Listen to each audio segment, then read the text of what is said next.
Do you want something sophisticated yet sporty? I'm not talking about me. I'm not even sporty, am I? I'm talking about the new Audi A5.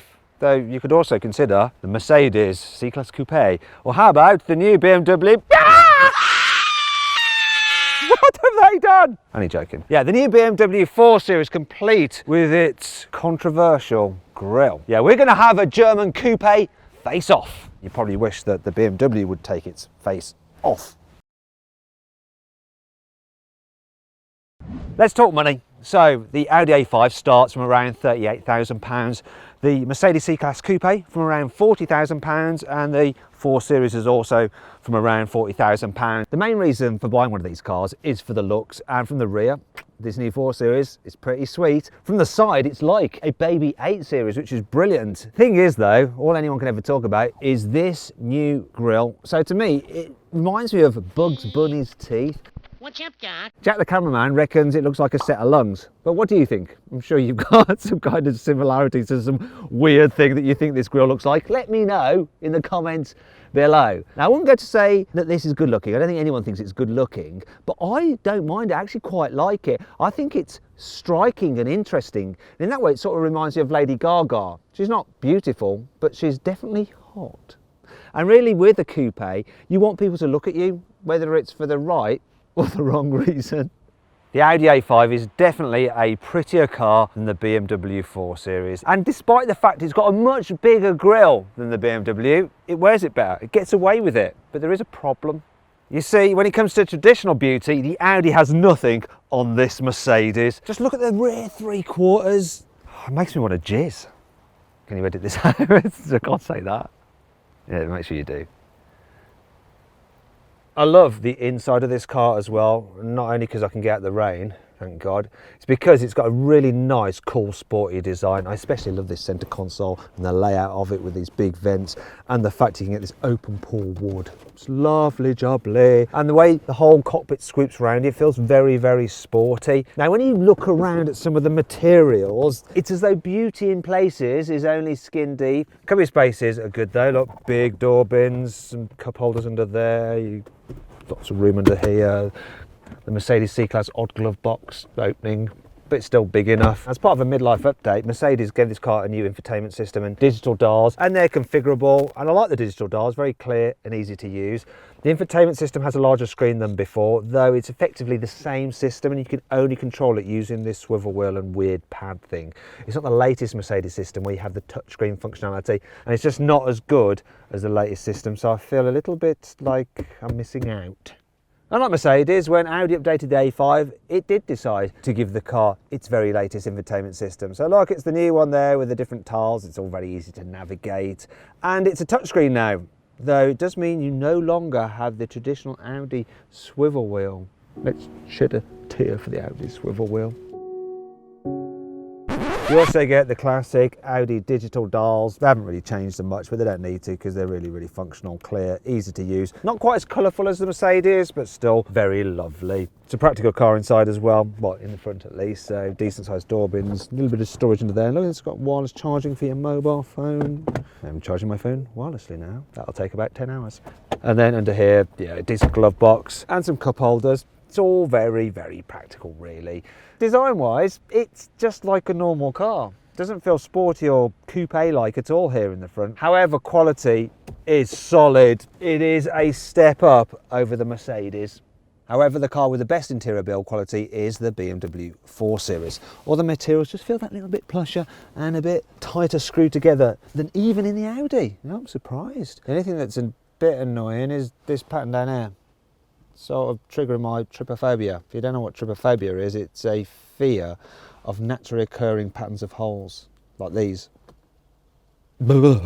Also, the speaker surround is doing it as well. Oh my God, I need to get out of this car. Got to finish this segment. Okay, something else that's better in the BMW is the infotainment system. So you've got BMW's latest iDrive, which lets you operate the screen by touching it, gesture controls. Yeah, swivel wheel, voice commands, touchpad, and the system is the best system out of these three cars. What I'm not so keen on though are the digital dials. They're big, they do display quite a decent amount of information. It's just a bit dark and I don't like the rear winding rev counter. If rev counters wind, you get the idea. Just not quite as good as in the Audi or the Mercedes. Cubby spaces are decent though, while it's charging down there. Some space under here. Big door bins, the biggest door bins here. And a decent sized glove box. It is actually the most practical out of all the cars. And design wise, it feels very sporty here in the front. Maybe not quite as much as in the Mercedes, but definitely more so than in the Audi. You don't buy a BMW 4 Series to act as a taxi, but occasionally you may want to give your friends or family a lift in the back. So what's it like? Do you know what? Knee room is actually really good. Headroom though, because of the sloping roof line, is tight. If I sit up straight, my head is touching the roof though. If I slouch, I can just about get away with it. It's not terrible. It does feel quite dark back here though, because the back windows are quite small. If you want to carry babies, the ISOFIX anchor points for baby seats are very easy to get to. In fact, this is the kind of car you might have before your babies get too big and you have to have something more practical and boring. And it does work with a child. So even those big rear-facing seats, they're quite easy to get through the door, even though it hasn't got any back doors. And there's enough space in the back here that you don't have to get the front passenger to move their seat forward to accommodate the child seat behind them. Fitting a bulky child seat in the back of the A5 isn't quite as easy as in the BMW because the doors don't open quite as wide. Also, there's not as much room back here to manoeuvre the seat, and you do have to move the front passenger seat a bit forward to fit in one of those big rear-facing seats. Plus, luckily, the ISOFIX anchor points are covered by flip-off covers, which you'll lose like that. So that's a bit annoying. Also, for adults here in the back, it just feels a little bit tighter still than the BMW. Knee room isn't as good. Headroom's very similar. It is just a bit cramped feeling. At least the rear windows are bigger than in the 4 Series, so it does feel a bit lighter back here. But overall, if I had to pick one of them, I'd choose the BMW to travel in the back of rather than this. The Mercedes is the worst car to be in the back of though. This is not good. Tightest for knee room, tightest for headroom, really dark and dingy, horrible. Also, it's a real pain trying to fit a big child seat back here. It's such a faff. This is the one that's most like a coupe in the way that, that's the seatbelt butler, in the way that it's all about the front passengers and the driving experience and nothing to do with practicality. The Mercedes is also... Yeah,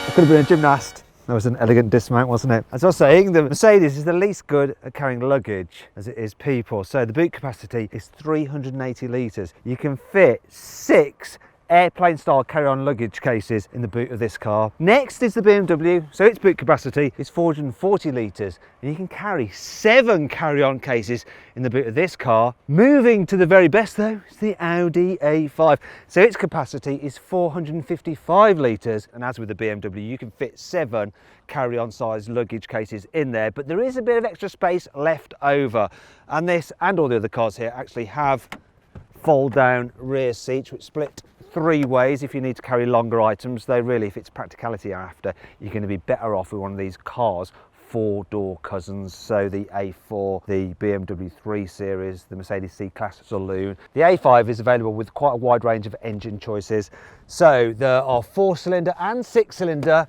petrol and diesel versions. Most cars are front-wheel drive, but some are all-wheel drive. They are all automatic. Moving on to the Mercedes, it's a very similar story. You get 4-cylinder and 6-cylinder petrol and diesel engines. Most cars are rear-wheel drive. In fact, only one, the 300D, is all-wheel drive. But you can get an extra engine on top, a 4-litre twin-turbo V8 in the AMG 63 model. Regardless of which version of the C-Class Coupe you go for, they're all automatic. So are the 4 Series, every single one of them. Now, it's either rear-wheel drive or 4-wheel drive. There's quite a varied choice for that. And engines, as with the Audi, you've got 4-cylinder or 6-cylinder diesel or petrol engines. I think that the BMW has the best engines and gearbox combination, followed by the Mercedes and finally the Audi. Though it's all so close, it's probably not going to be the thing that sways you overall which car to go for. Finally then, let's see what these cars are like to drive. And I'm going to start with the A5. So it's based on the A4, yet it's got stiffer suspension, which gives it a more sporty feeling edge. The downside of that is that when you go over bumps, especially when you're going slower like in town, you do notice them more than in the normal A4. It's not bad though, you can live with it, and the rest of the experience, like the steering and everything, is nice and light. It's just pretty much as easy to drive as the A4. The visibility, that's all right for a coupe, and when you get out onto a twisty road like this, it does a good job. I wouldn't say it's necessarily the most sporty feeling car, but it grips onto the road, it stays flat through the bends, the engine's responsive, so's the gearbox, and it goes as quick as you're ever going to need a car to go. One thing you do notice though, when it's slippy like it is today, is that if you put your foot down a little bit too soon when you're coming out of a corner, if you've just got the front wheel drive model, it just scrabbles for grip. It's a bit like a cat on a tiled floor, you know, just scrabbling away. But with the Quattro all-wheel drive versions, it can actually send power to the back wheels to help push you out of the turn so you don't get that effect. But really, unless you're driving quickly on a rainy day, you don't really need the four-wheel drive version. It's actually a very easy car to live with day to day, especially for one that looks so lovely and sporty on the outside. Jumping out of the Audi and into this Mercedes is quite interesting.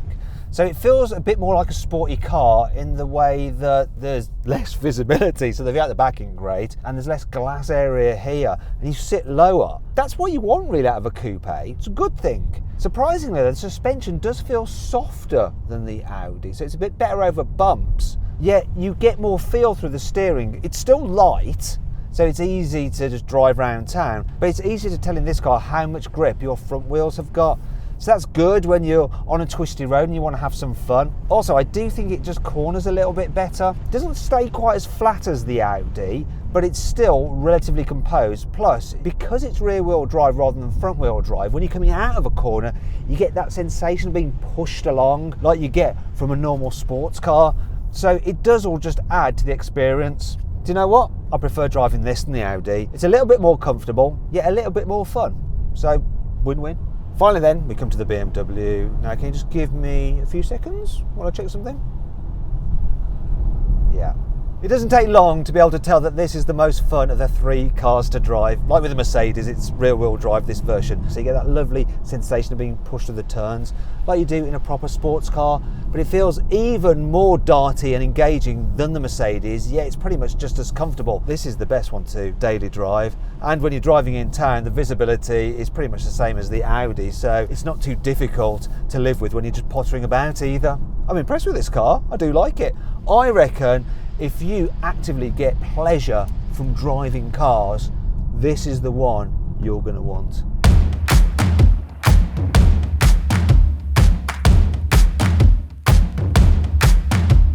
So then, what's my final verdict? Well, both the A5 and the C-Class Coupe are traditionally good looking and decent cars. But for me, the winner is the BMW 4 Series because it is the sportiest to drive, it is packed full of the latest technology, and whether you like the look of it or not, it sure as hell turns heads. And being seen is what driving a coupe is all about.